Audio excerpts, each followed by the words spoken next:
Good morning from Rita's Roost and the Quilted Chicken Farm. I'm just going to chat with you just a few minutes. It's still pretty early. It's 7:39 a.m. here in Central Standard Time in West Central Arkansas where I'm at. I've already fed my husband. He's went out to do what he has to do around the farm. But I have to make these videos. I don't have to, but I like to make these videos. And so I'm over here in my little corner, and I wanted to show you my bread. I made bread yesterday, and this is what my bread looked like. It's not perfect. It could be more light and fluffy, but it's not bad.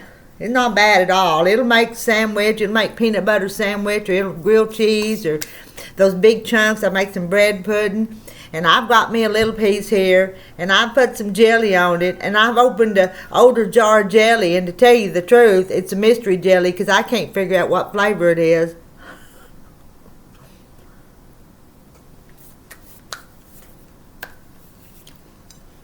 But I wanted to show you my bread.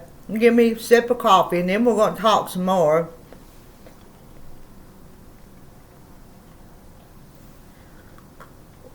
Now, I'm going to finish that, but I'm going to move it out of the way. How about that? Move my coffee cup too.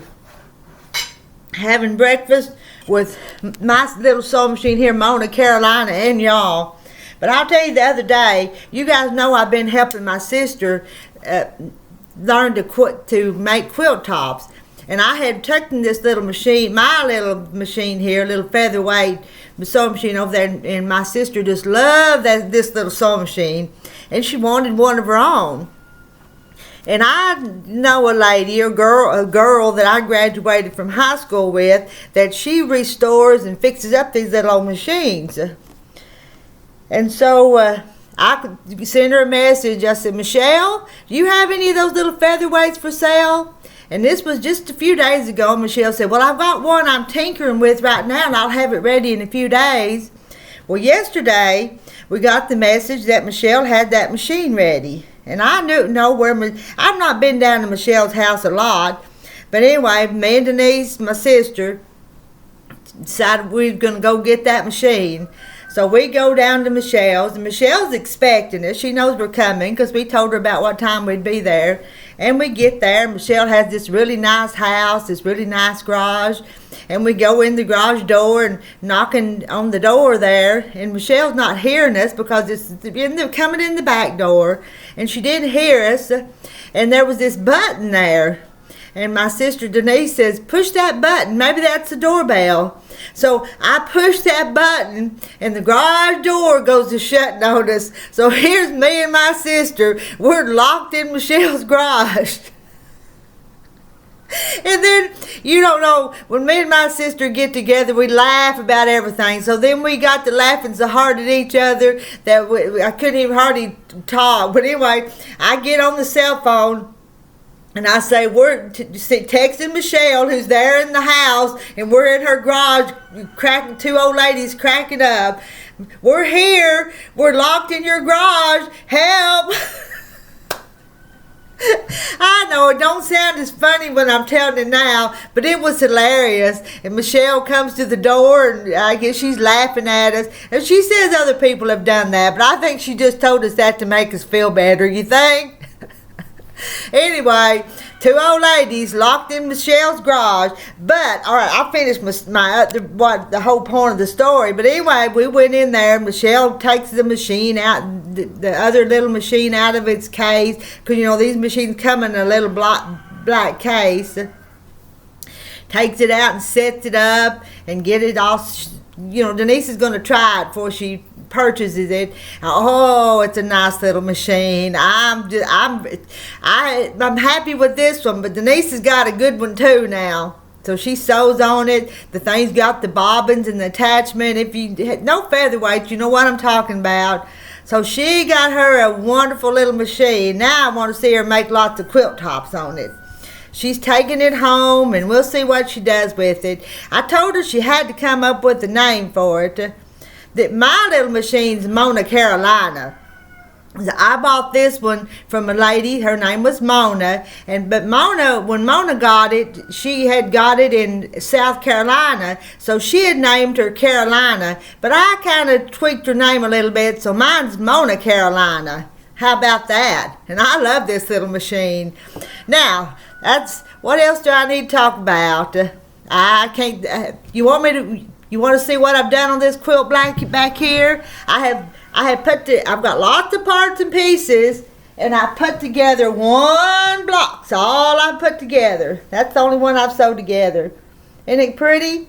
It steps to the altar, and I told you the reason behind that name is that ladies or girls would put one of these in their hope chest, and the steps to the altar is when they was in the church and go down the aisle and down to the altar and meet their husband and get married. So it's steps to the altar.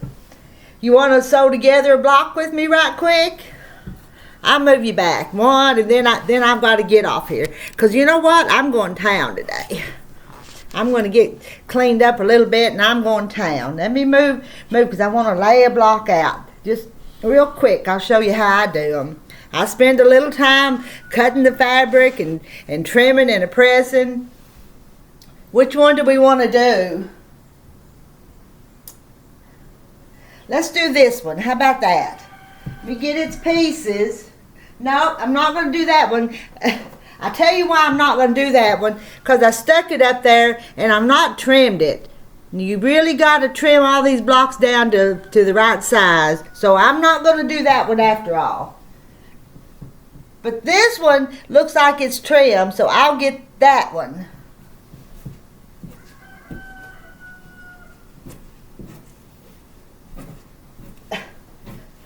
Drop a piece in the floor. Let me grab it. Now I've got it. There's actually a lot of steps to making quilts if you do them right and try to get them to fit together. And I'm not perfect, but I'm pretty good at it. Now what I'm going to do is, I'm going to bend you down. I'm going to lay them here like they go. And I put enough of these together that I can see how they go. Do like that. And then this next one's going to come in. Put that one in the middle. Put that one going in. Well, I'm about to run out of room here. I almost don't got room. And then I'm going to put this one right down there. And I'm going to pick up these two and sew them, these two and sew them, and these two and sew them. And then I'm going to do this into that one, this into that one, this into that one. So, move you a little bit more. Here's my little machine. Let's pick up the first one. Put it under there. Let me move my chair. I'm a little off to the side. Now, get this one done, and then I'm going to quit talking and get off here and do something else. Got up pretty early this morning before my husband did, and I actually did a lot of pressing and sewing this morning when I just waiting for the day to start. Sun don't come up near as early around here as what it used to. It might have been almost 7:30 before the sun rose. I need to, don't hold me to that, but the days are getting shorter.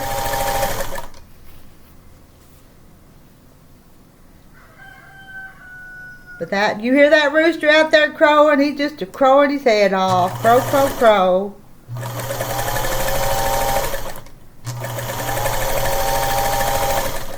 And I've got a little piece that I'm going to sew onto. And I'm going to cut that. I'm going to cut this one off here up this end. And then I'm going to, you can't see, but I'm just going to open them back. I'm going to open them back up. And then I'm going to start putting the next row on. And I'm not going to cut them apart. You could if you wanted to, but sometimes I just leave them together.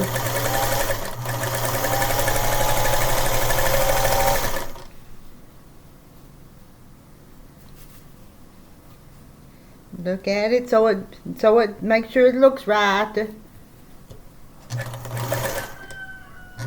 Now this is the second one of I've made. This is my second quilt like this I've made, and then I helped my sister make one. So I've just about got these blocks how they go together memorized without having to think about it too hard. I tell you, every once in a while I'll make one, and I'll have to turn them every which way but loose to get them right. And this is kind of like a variation on a Jacob's ladder, if you've seen Jacob's ladders.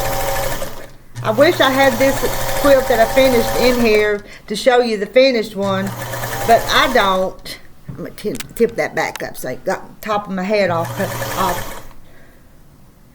Now I've got these pieces like this right here. So I'm going to flip one over and sew it, and then I'm just going to look which way I think those and you could press each strip. If you're a beginner, you might want to do more pressing, but I'm just going to get through this one.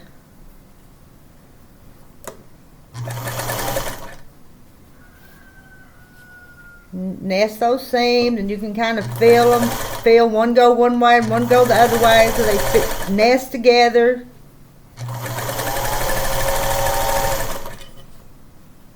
See which way this one needs to go. Put my fingers there and hold it.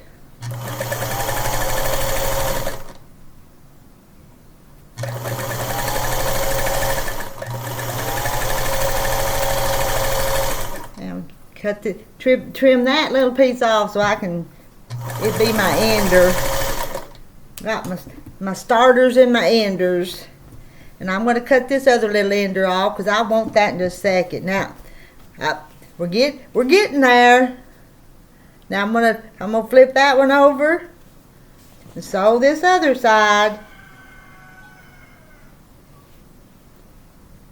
Line it up here, and then and I don't pin. I know a lot of you pin, but I don't on everything. I will if I feel like I need to. And I'm not an expert, but I'm pretty good at it. Not sure if I'd want to teach you how to do one, but I can show you what I do, and then you just kind of develop your own skills.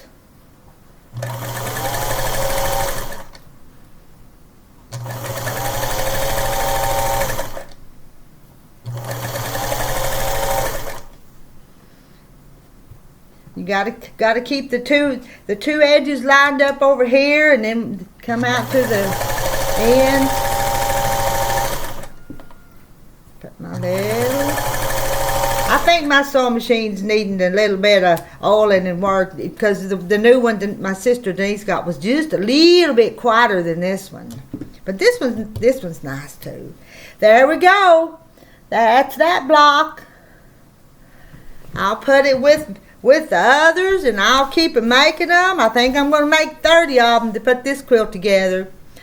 Anyway, I hope y'all have a blessed day. It's just pretty nice. Fall's just right around the corner, but it's still kind of warm here. I'll talk to y'all later. Bye. Love ya.